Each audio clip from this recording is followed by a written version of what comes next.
যেদিকে যাই আমাদের বাংলাদেশের নদীগুলো পড়ে নদী পড়লেও আসলে নদীর এক এক পাশ এক এক রকম সৌন্দর্য।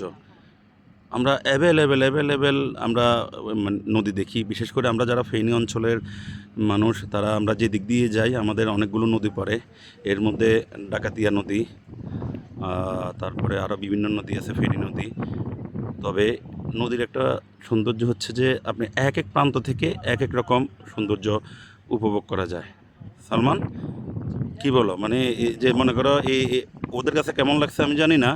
এই যে আমরা এখানে আসছি, আমার কাছে কিন্তু চমৎকার লাগতেছে। আলহামদুলিল্লাহ। অর্থাৎ কালকেও আমি নদীর পাড়ে গিয়েছিলাম, ওই সেটা হচ্ছে যে ওই যে মিয়াজি ঘাটের পরে, সরি, ফাজিল ঘাটের পরে এটা হচ্ছে মিয়াজি মূলত ঘাট। ডাকাতিয়া নদী, কিন্তু আমরা আসছি হচ্ছে বসুরহাট হয়ে। বসুরহাট আচ্ছা কোম্পানিগঞ্জ থেকে আপনার এটাকে বলা হয় মূলত মৌলভীবাজার। মানে এটা আচ্ছা। এলাকাটার নাম হচ্ছে মৌলভীবাজার।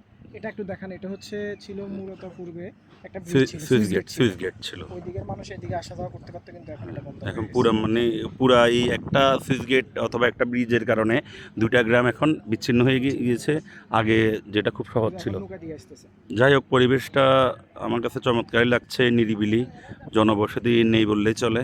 ঠিক আছে, আল্লাহ হাফেজ।